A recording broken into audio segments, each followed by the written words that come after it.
Sorry. Accessible design is disabled specific, and it's a much more narrow focus to accommodate. When we do follow kind of we do divert away from categorizing society into us and them and start thinking about we, inclusive design come into its own. And it requires us to think outside the box. It requires us to be proactive in user engagement. It requires the more knowledge than you would otherwise put in. It almost it negates the idea of having to retrofit something. Rather than being an afterthought, it's already there. So by engagement in the right areas, we can hopefully eliminate reactive retrofitting. And this requires a lot. So for example, if we think about when we go to make a product, say a car, and say you want it to be electric.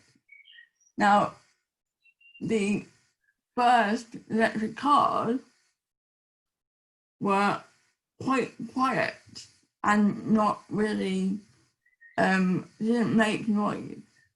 So you may think, brilliant, no noise pollution, but actually, if we did the research of, we diversify our research stage, we find that assumptions come in. And to negate these assumptions, we have to actually engage with those outside of our in-group, outside of our user mentality. And so with the quiet electric cars, the massive thing that was missing was sound. Now, sound may be for a typically developed, ordinary pet-like person. This is not as important as it would be if, for example, you were sight impaired or blind. So actually you rely on the noise of traffic to navigate roads, and be safe on roads. So the gaps in the research, the conception, idea, and subsequent research, if we make assumptions too early on, we end up becoming misinformed. And that can actually skew data and research into assuming we have a product that works. And maybe actually looking back at ideas, we can learn from those ideas. I've been talking for a while. Essie, do you want to jump in? Yeah, no, I think we were talking for a while, but I think it was all really relevant and made perfect sense. And actually, yeah, I think the car example, the silent car, is a really, really good example of how it's not just assuming that it's going to work for everyone, but by making that assumption, you're actually putting people in danger. So, for example, I mean, we talked about this a few weeks ago, actually, when we were talking about unconscious biases and stuff like that. But it's true that, you know, a partially sighted person or a blind person, relies on their other senses to know what's going on. And when your sense of hearing is impaired because it's silent, you're going to walk out into the road. And, you know, if you walk out in front of the car, the silent car at the wrong time, it's a dead person. So literally not bringing everybody into the designing of something that's going to be used by the majority of people is putting lives at risk. And I think that the point you made also about, you know, designing something that brings people into the fold at the beginning is better for your business, because instead of retroactively having to go back and sort out what you haven't done in the first place, you can actually get it right in the first place, and it works for everyone, which increases the level of engagement that you have with your customer base, and it brings more customers in at the same time because people talk about it, and they also know that you as a business care about what you're producing. So I was going to share a ladder of participation, if I can, because I want to introduce the idea that there's a few styles of participating and getting people to support you with your design. So I'm just going to share that. So we start with this ladder, we start from the bottom and we work our way up to the top. So at the bottom we have and I will say, when you look on the internet, you'll see loads and loads of these different forms of ladders of participation, and they're generally used in a social care setting. So I have created kind of and adapted my own for kind of more of a business purpose. And so when you look, they're not right or wrong, they're just all used for different purposes. So at the bottom of the ladder, you have no engagement, where the organisation has no methods or processes in place for engaging with other people or getting views of others, which means that actually when somebody says, well, why didn't you think about disabled people? They say, well, there's no way for us to ask them. Next stage on the ladder is information. So the organisation then tells their customers and their employees what's going on. And the customers' employees might think, I have a better way, I can think of a better way of making that work for the organisation. However, they haven't been asked, so they're just being informed, and therefore they can't do anything. The next step on the ladder is consultation. And consultation is when the employees and customers that are engaging with the organisation are asked by the organisation for strategic ideas at certain points within the journey. So they're not necessarily asked to consult on everything, they're asked to consult on specific things, and the organisation might or might not use their comments and thoughts to make changes. So next one on the ladder is participation, where employees and customers are asked to participate on specific projects and outcomes. So, I mean, as you see, as we go up the ladder, it gets better and better. So participation is brilliant, where it brings people in to help to make strategic changes on specific things. But the problem with participation is that if, for example, there's a group of people that are asked to kind of help to produce a certain thing, and then they make suggestions, and then the organisation says, oh no, but we can't do that because this is happening over here and it will interfere with that. And we can't do that because that's how we fitted this in the past, and we can't change that for this reason. So then we move up to co-production, and co-production is like the singing, dancing, brilliant thing. And so that's when the employees or customers and the organisation come together from the same point. So they're not so the organisation is not bringing in the employees and customers at a certain level, maybe halfway through, maybe near to the end, but right at the beginning of the journey, before anything has been discussed, bringing people in at that point to co-design and to co-deliver that product or service. So we don't even have an idea specifically in our head of what we're going to design. We sit in a room and we know that we have to design something new, and both sides of the party are working together to think about what will work for the organisation, but also what will work for the end users. And then they're working together to create something that works all the way through, and using the experiences of the users and also using the experiences of the people within the organisation to come up with something that works for both. And the true gift and the true brilliance of co-production is that, and true co-production is that everything is managed on the level of what people need it to be. So for example, if you're consulting or even participating with your users, it might be in a room with people that really know, about the subject, and they're using all their acronyms and everything, and they've all had the paperwork before and they all know. But then lowly old me might come into the room as the user and say, well, I don't understand these acronyms. You haven't given me this paperwork. I'm actually really intimidated by all these people in the room. Therefore, I'm not going to share what I truly think, because first of all, I haven't had time to process and to have any ideas about it. Second of all, I don't have the information I need to make a meaningful contribution. And also, I'm so intimidated that I feel that I can't say anything anyway. So the idea of co-production is, it's more like a round table thing, where everybody is on the same level, everybody comes into it at the same level, everybody's requirements as far as access and everything else is met, so that everybody feels that they can contribute the way they need to come up with meaningful solutions and suggestions to the product or the service at hand that they're designing. I mean, can I jump in there? Yes, please do, Sarah. And just mention a kind of, I guess, elaborate on what you were saying about how it can make you feel. Because actually,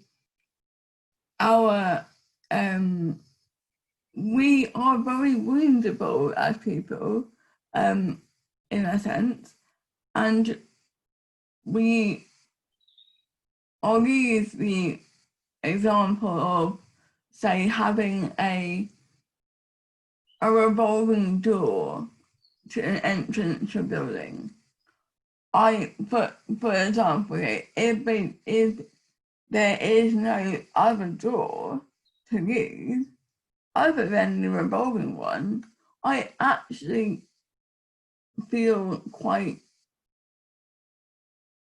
affected by that. And actually, when we think about that, what's going on under the surface, it has a bigger trajectory than just being a door you can't get through.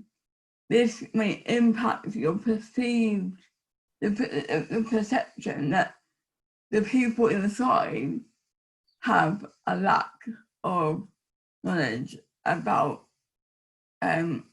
what I need and what I might be thinking about.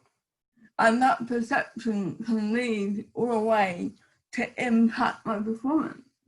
But if you do not feel welcome because you can't get in, even if you get in at some convoluted way, you're going to feel a little bit uneasy. Mm-hmm. And for example, attending an interview, for example, this puts a whole layer of indecision and impact the potentially the performance in that interview, because actually if you're perceived, if you're not even thought about at point of entry, what does that say about the culture? What does that say about the inclusiveness of the organisation? So it's bigger than being a design. It has impact on more than you can know. And actually thinking about these things are vital in thinking about inclusive design. You're absolutely right, Sarah. So the webinar I held with Sarah Teichler on Friday, where we were talking about the accessible and inclusive environment, really touched a lot upon what you're talking about. And I think it's important to remember for those that may be listening that don't, because you are so right, that actually it's all about, that first entry, that first kind of impact onto the business in you. But I'm also thinking about the people in our audience that might not have those massive budgets to change those things. But there are small things that they can do to help in that situation, people still feel valued. And we talked about that a little bit on Friday. For example, having somebody close to the entrance is looking out for somebody who might need a bit of help coming in. I mean, that's so easy, especially when you know that somebody is coming in that might need a bit of extra support. So in an office scenario, if somebody's coming for an interview and you've asked them about their access requirements and they say, oh yes, I'm blind, I will need help from the entrance all the way up to the room, then you know to look out for them and you know to greet them. So you say, hello, Simon, welcome, thank you very much for coming. I'm here to just help you through, and so on and so forth. So that even if you can't make those massive changes right at the beginning, when you're planning for it, that you can put things in place to help people still feel welcome and valued before entering the building. Yes, and there, as you said, that there are ways of mitigating without the top need being retrofitting. Yeah. As you said, there are some organisations and businesses that will not be possible to do, but the mindset of the people and the attitude and the level of knowledge can be changed. Yeah. Yeah. Shall we go on to discuss how we design inclusively with disabled people? So we've kind of discussed the why and the bigger picture, but shall we talk about kind of specifically how we start doing that? Yeah. Yeah, awesome, cool. So let me know if, again, you want to have a look at those slides and I'll get them up for you. But you know, the ladder of participation is still on the screen. I would like to refer back to that for a second. It's not always going to be possible right at the stage, although it's always the best option, but it's not always going to be possible right at the beginning to co-produce. But there are ways that you can reach these steps on the ladder, especially kind of the middle ones, the consultations and the participations. And that works, I think, internally and externally with businesses. I think that there's some of the things that the businesses do already to engage their employees through employee engagement surveys, through focus groups and forums, and through oh, help me out, Sarah, I forgot the name. Groups are really, really helpful, but I think it's about harnessing that. I was saying, help me out. Can you get in my head and tell me what I'm thinking? I think it's about harnessing that and using it to the best of your ability and making it really clear to your audience, whether that be your employees or your external customers, the reasons why you're doing it and what you're going to get out of it, what the benefit is for you as an organization, but also the outcomes for the people getting involved. And I don't mean the tangible benefits, like you would get a pay rise at the end of the year necessarily, although that would be lovely, but actually, helping somebody to feel part of that workplace community, helping them to shape something that was not already shaped. And then also supporting those people to understand how they can participate and interact. I think when it comes to these things, a lot of people feel that there's a linear way of doing it, and there's only one way, you can't stray from that way, and that's scary for some people. So, for example, if people have in their minds that the only way to participate and to strategize with the new design of whatever, of the wing of the building or the new clothing or the car or something, is to sit in a boardroom and have a meeting, it's going to scare people off. So it's about having those options for people and saying, this is one way to do it, but also we can do it this way as well. Sarah, I can see you were trying to say something. Just to sort of expand again on what you were saying about there not being one way of doing things. There's often, especially now, is often the need to diversify methods of engagement. If we're not reaching, before we go on to that, I think transparency, what Essie was saying about telling people why you're doing things, can really help. because if you're honest about what you're trying to do, you're much more likely to get people along. Mhm. And if you accept accountability, there needs to be a point of accountability there. And actually, transparency doesn't really work without that. And we can empower people by diversifying methods of interactional engagement, by diversifying how we do things and what we're doing them for is equally important. And recognizing when we don't have information, it's almost equally important to recognize where you do have a gap in knowledge, because then at least that gap is recognized. And without recognizing that gap, the data we collect in research and development stages can easily be skewed towards the end. We can make inaccurate assumptions based on data that is skewed, that is biased. And the danger of that is that your end result becomes not only bit of bias, but also actually exclude people, and you're actively excluding people by not recognizing the gap, right? Or by not recognizing why you have to do more.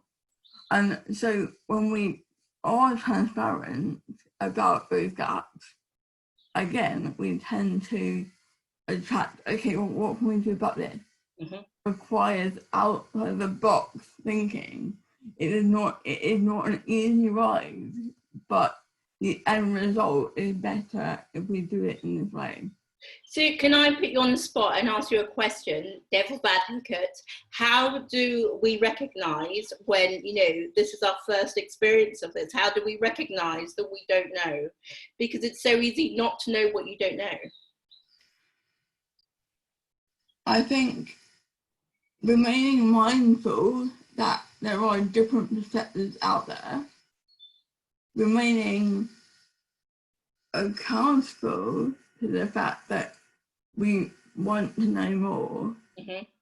and in that knowledge, in the same breath, in fact, never shutting down the possibility of engagement. Mm. Actually, at a road test stage, you can engage, where it's maybe not possible to engage at conception, or inception of the idea. If that's not possible, we can road test it. We can invite people to test it out. I mean, for example, one of the earliest camera phones was designed for right-handed use. And it wasn't until the model got out in the ether and we realized, oh, not everyone's right-handed, they're going to have an issue here. And then they retrofitted the configuration software to switch it around. So it can take putting it out there in a road test format to realise it and not shut down any conversational dialogue. Yeah. And open to more. And I think that's really important as well, because sometimes, if you just say to people, what do you want? It's really hard to answer that question. So, this is what I've come up with. What do you think? Let's jump off. And so I agree, it's absolutely fine to start, depending on what it is, start, in that middle bit as well. I was just thinking, Sarah, I was watching a program the other night, and it was based around a law firm, and the law firm was a Bain law firm in America. It's a drama, it's not real. Somebody was doing a kind of expose on this organization and on this law firm, and the first thing they said was, you know, you're the first diverse law firm in Chicago, or the first truly diverse law firm in Chicago. And I thought, well, they're not diverse because they're one element of diversity. They're not diverse because everybody is Black, and that's not diversity. And I think it's really important to remember, and I think it's really relevant for this conversation, that when we're talking about diversity, it's not a certain characteristic. If you're all that characteristic, you're not diverse. Because the idea that the massive benefit and the impact of being diverse in an organization is that you have lots of people with many different experiences, not one experience that's different from the majority, but lots of people with different experiences. So I think that even if you are a diverse organization, maybe you're a Christian setup, or you're a disability organization, or you're I can't think of another example, an all women's group or something, you're still not diverse when it comes to shaping a new idea that's going to work for the majority of people. It's still important to involve other groups in your discussions. I mean, following on from that, I think that it's such an important point that you know, to reiterate fully, but that diversity doesn't equal inclusion either. You know, people can get confused about and the distinction between diversity and inclusion. Inclusion is respecting and valuing people, you know, respecting and valuing and wanting different perspectives to not only engage but to thrive. Yeah. And equally and on the same playing field. And when I get asked, you know, often, oh, don't you think that was an inclusive panel? And I'm often to no, actually it wasn't. No. Because actually their idea of inclusive is having one woman on panel. That is not an inclusive panel made. That's a diverse in one strand panel made. Yeah. And to point that out, it can really actually help people to learn the distinction and the inclusion about respecting all and valuing all. And it's such an important distinction. And I think this is the problem with buzzwords. But again, if I start down that path, then we're going on to another conversation. But absolutely, as a wheelchair user, people say that to me as well. Oh, it's an inclusive panel. Oh, really? Well, I can't reach your podium. So how is that inclusive?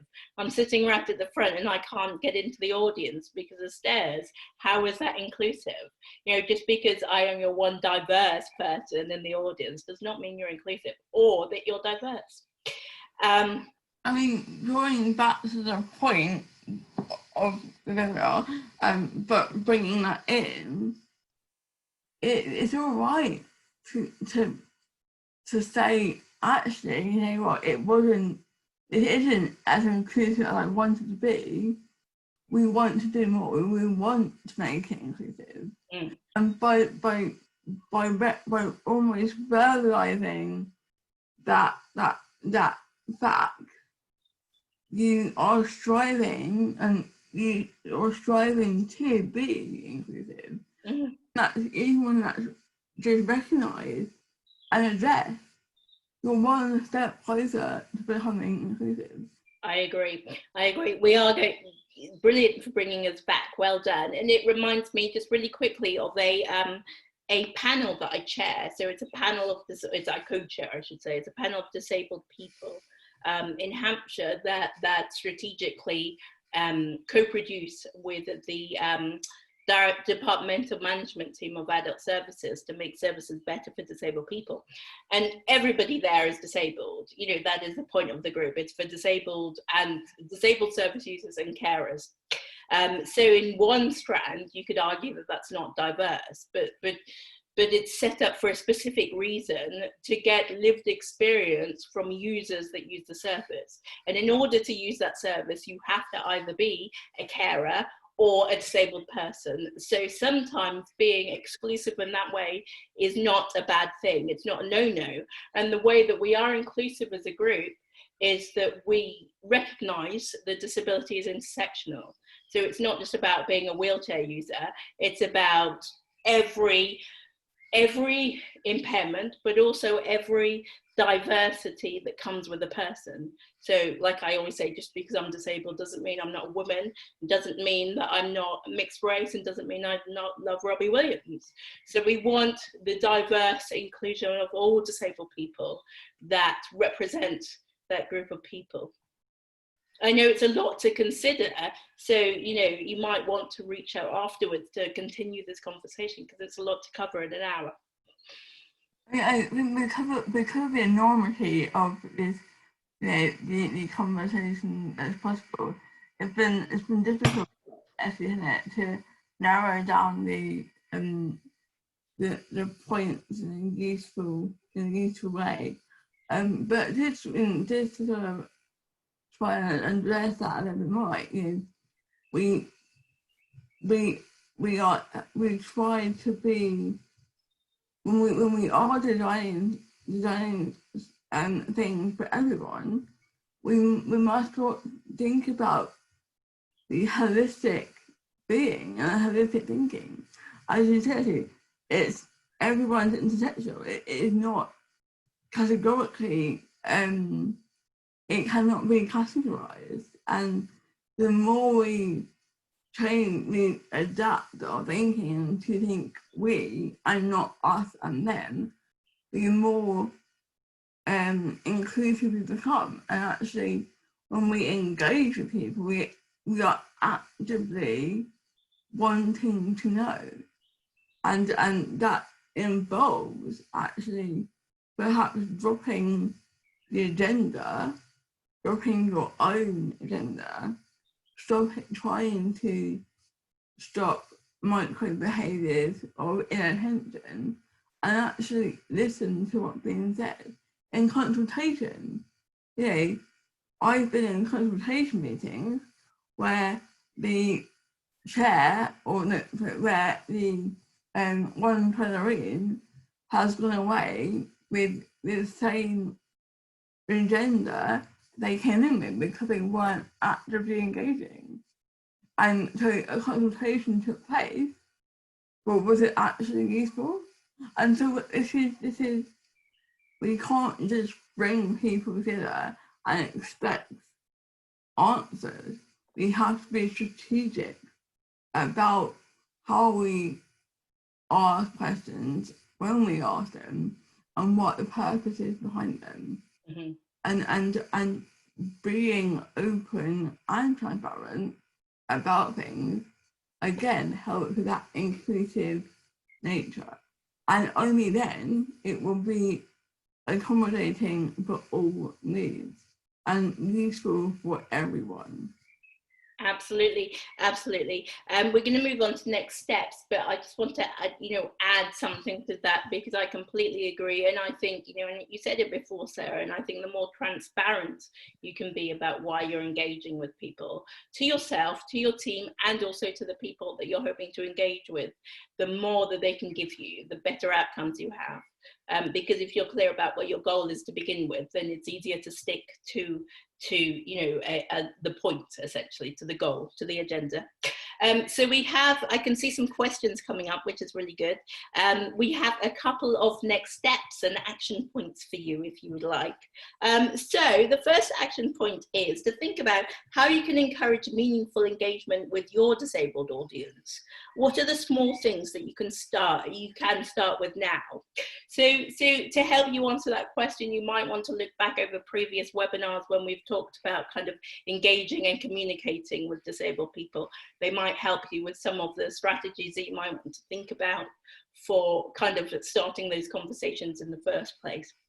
And the next action point that we have is, how can your organization benefit from engaging, collaborating, co-producing with disabled users, customers and employees? So I think sometimes it's really easy sometimes, and I've been there in organizations when you know it's the best thing to do, but part of your job is convincing your line manager and the people above you.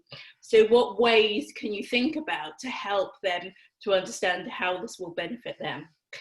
So we talked about in the beginning things like it's cheaper to do it the first time round than to have to go back and refit it the next time round. You have a service that works for everyone, or a product that works for the majority of people, because you're never actually going to make something work for absolutely everyone, because it's impossible to represent absolutely everyone, just because we're all unique and we're all different. So yeah, so those are two of the things that you might want to start when you're thinking about those two things as well. I mean, can I just bring up my slides for a minute? Yeah. And I'm hoping this will go a little bit of a way to answer the question we have from an anonymous attendee. We have a design engineer who feels if product designers and their user groups are separate as they are, and separate groups, how would we go about as a designer reaching out and finding the disabled people with disabilities for their opinion? I guess hiring a consultant is one of the best things you can do.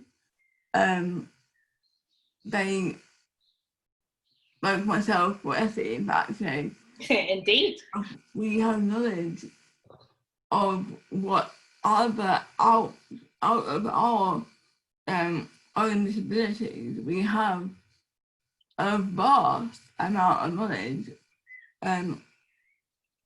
directly received from others for this purpose, and actually to aid in assistance like this. And you're right, it can be quite separated out, but by bringing kind of results together and amalgamating them, we can go further in our stage of development and test and retest it, and so approaching a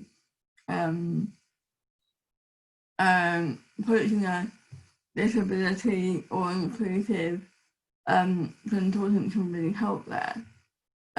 We're unable to cover so much of what is needed today, but as I said, this is only scratching the surface of what is necessary. To address, what can happen if we do not, what can happen to society and business, and the impact of actually risk involved, not only for people but for businesses. The risk and impact of not recognising other perspectives can be, you have limited consumer diversity, you have the bare minimum safety requirements and health requirements. You risk your brand, your business, and you risk not growing and not reaching the kind of marketplace. You risk increased costs and money and resources. You limit your overall footfall, and your brand suffers. And the most important one is that actually reverse and retrofitting, it costs money, and actually to invest and take your time with engagement will aid that not needing to reverse or retrofit, which can cost more than the actual thing itself. I want to move on to the next slide, I think. To the benefits of inclusive design and infrastructure. Forgive me, the infrastructure portion is for an engineering company that I work with, but it can be applied.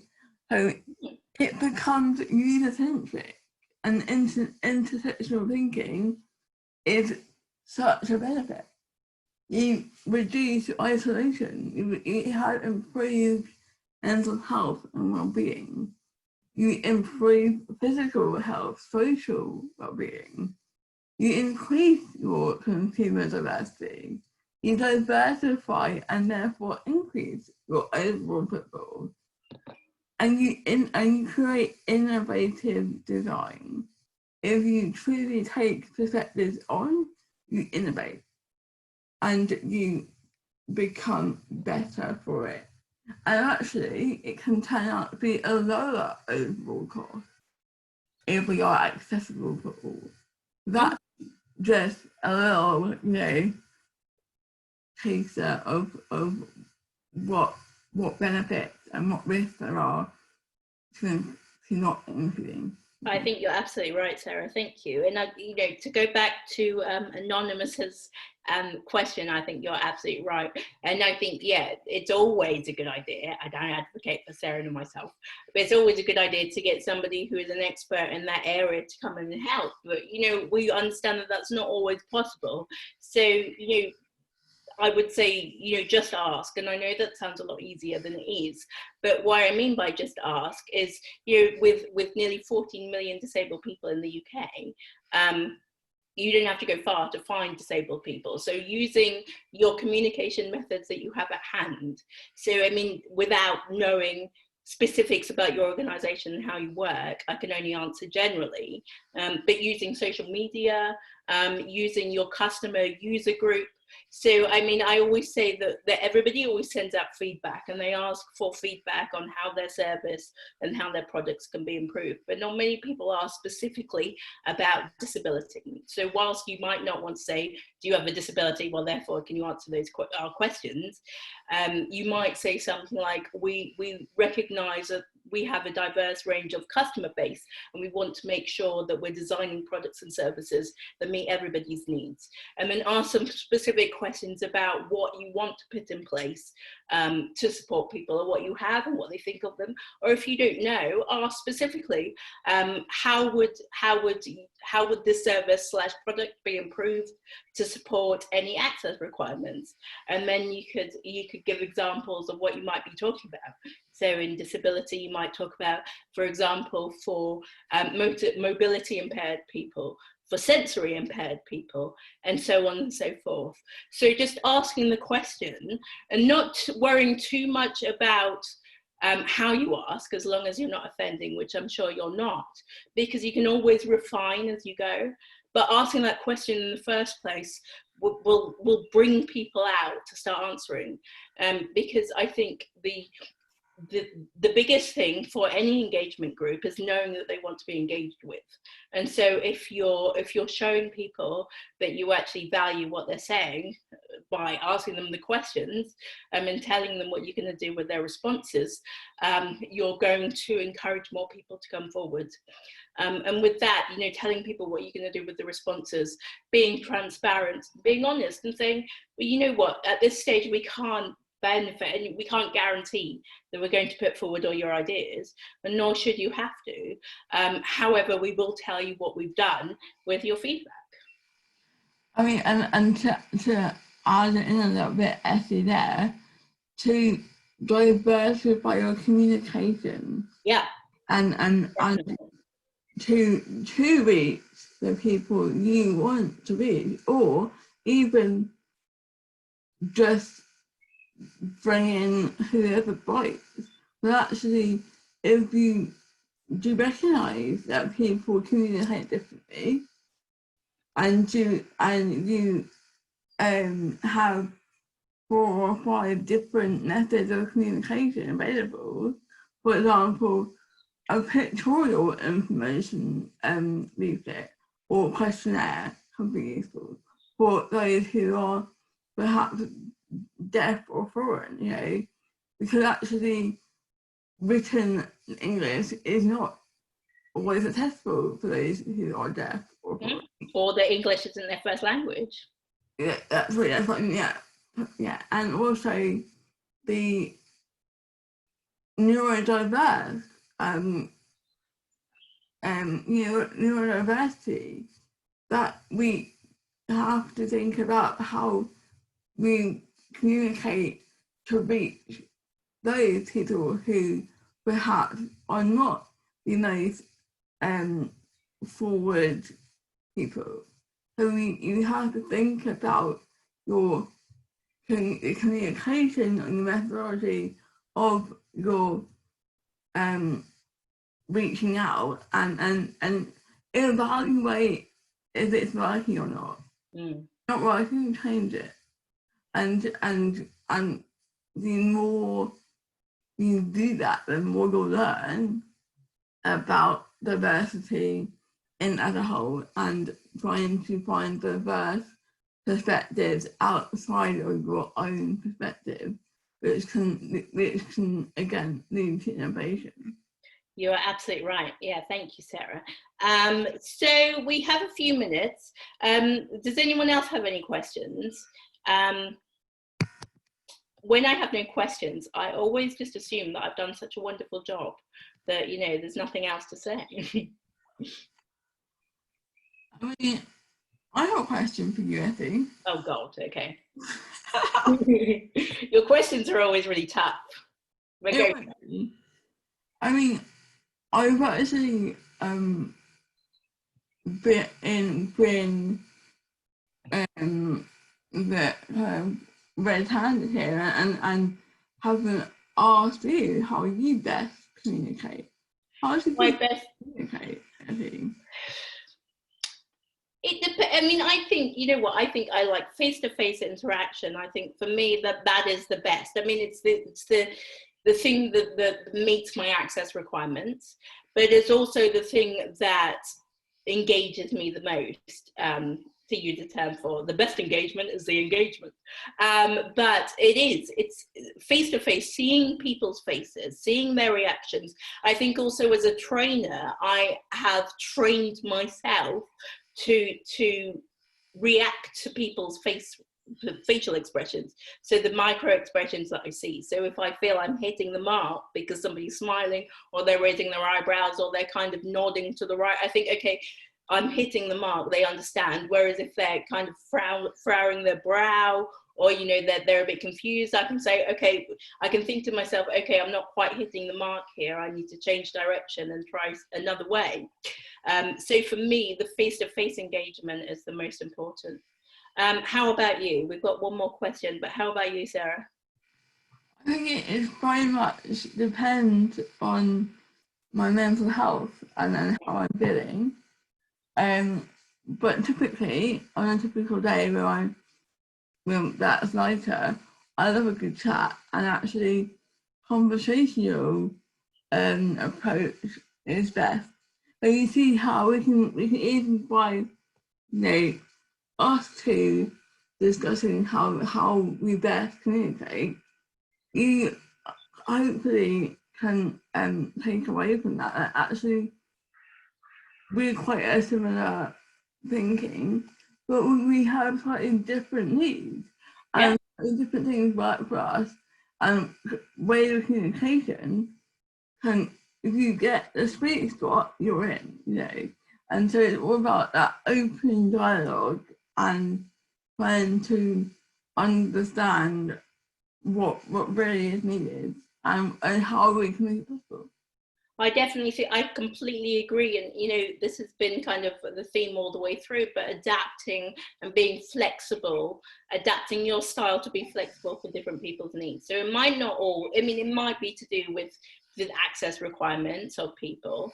And that is a very important thing to always note, that actually, even, you know, if you're, I mean, I know at the moment we're in lockdown, but, you know, if you're having your engagement kind of focus group in central London and you are asking disabled people to come along, there might be many disabled people who physically cannot attend, not because your building isn't accessible, but because of the environment around, because of the support they need getting there, and so on and so forth. Maybe because of anxiety around being with other people, about using public transport, and so on and so forth. But it could easily be that disabled people are busy. So if you're having your meeting at 2 o'clock on a Tuesday afternoon, and you're wondering why not many people turned up, it could be because they have jobs, or they have children, or they have other things to do. So kind of doing the same kind of methods of engagement to find out what your consumers need as you would if you were not talking about disability. I find a lot of the time when people know, especially when I talk to marketing people, they know exactly how to market and promote and engage an audience, but they say, how do I engage an audience?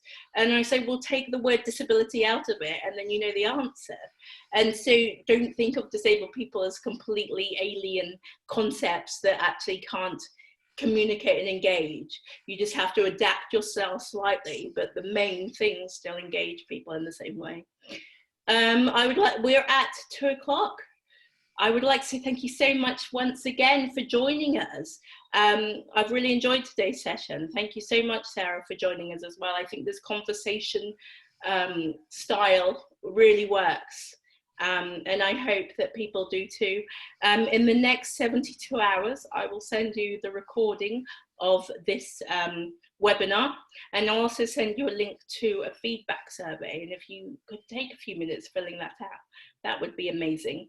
And if you do want to, my contact details are always on the emails, but if you do want to get hold of Sarah, I will make sure her contact details are there as well.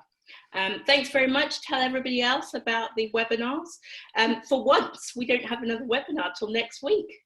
So yeah, I hope you don't miss us too much. And we look forward to seeing you again next week. Bye, everyone. Bye, thank you for having us. Bye, thank you for having me. Thanks for coming, Sarah. You're welcome. Oh, no.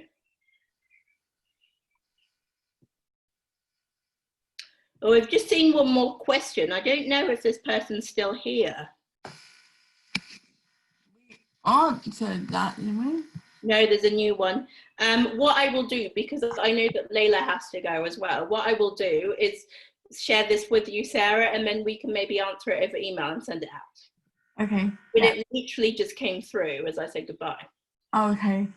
So, okay, brilliant. I'm going to close this down. We can, we can catch up in a second. Okay, thank you very much, Layla. Bye. Thanks, Izzy. Thank you. We have a call. Yeah. Bye, Layla. Thanks. Bye. Thank you.